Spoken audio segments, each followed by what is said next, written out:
வணக்கம். இரவு நேர பிரதான செய்திகளின் ஊடாக நர்மதா சிறையில் முதலில் தலைப்புச் செய்திகள்.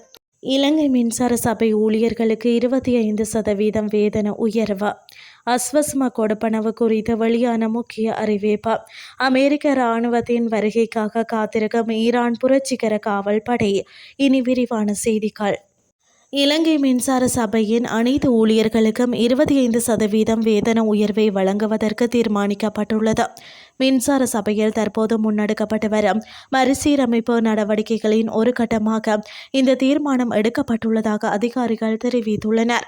மின்சார சபையில் நீண்ட காலமாக நிலவி வந்த வேதன முரண்பாடுகளை தீர்ப்பதற்கும் ஊழியர்களின் பிரதான கோரிக்கைகளை நிறைவேற்றுவதற்கும் இந்த நடவடிக்கை எடுக்கப்பட்டுள்ளது.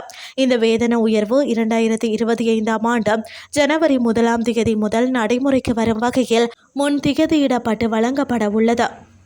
அஸ்வஸ்ம உதவி திட்டத்தின் கீழ் 2022 மற்றும் 2023 ஆண்டுகளில் விண்ணப்பித்த நலம்புரி கொடுப்பனவை பெறுவோர் மற்றும் பெறாதோரின் தகவல்களை புதுப்பிக்கும் பணிகள் தற்போது முன்னெடுக்கப்பட்டு வருவதாக நலம்புரி நன்மைகள் சபை தெரிவித்துள்ளது. அதன்படி நலம்புரி நன்மைகளை பெறும் நபர்களின் பெயர் பட்டியலை வருடாந்தம் புதுப்பிப்பது கட்டாயம் என்பதால் இந்த பணிகள் முன்னெடுக்கப்படுகின்றன. இதற்கு தகுதியுடைய 29,93,558 நபர்கள் ஏற்கனவே தமது தகவல்களை சமர்ப்பித்துள்ளதாக தெரிவிக்கப்படுகின்றது. இந்த நிலையில் அவர்களின் தகவல்களை உறுதிப்படுத்தும் மக்கள் தொகை கணக்கெடுப்பு பணிகள் தற்போது நாடளாவிய ரீதியில் முன்னெடுக்கப்பட்டு வருவதாக அந்த சபை குறிப்பிட்டுள்ளது.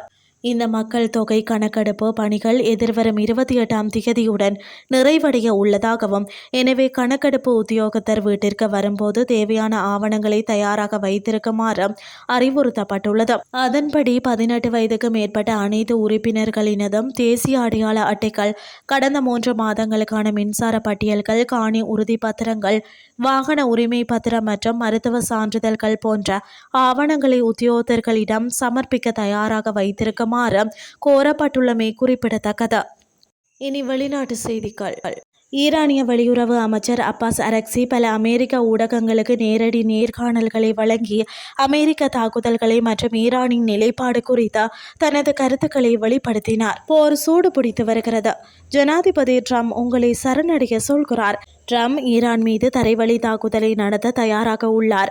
நீங்கள் என்ன பேசுகிறீர்கள் என்று அமெரிக்க அறிவிப்பாளர் ஈரானிய வெளியுறவு அமைச்சரிடம் கேட்டார். அமெரிக்க இராணுவம் வரும் வரை நாங்கள் காத்திருக்கிறோம். தரைவழி போரில் அமெரிக்க இராணுவத்தை எதிர்கொள்ளும் அளவு நாங்கள் வலிமையானவர்கள் என்று நான் உறுதியாக நம்புகிறேன் என்று ஈரானிய வெளியுறவு அமைச்சர் மிகவும் அமைதியாக பதிலளித்தார். மேலதிகமாக ஈரான் எந்த சூழ்நிலையிலும் சரணடைய தயாராக இல்லை என்று ஈரானிய வெளியுறவு அமைச்சர் விளக்கினார்.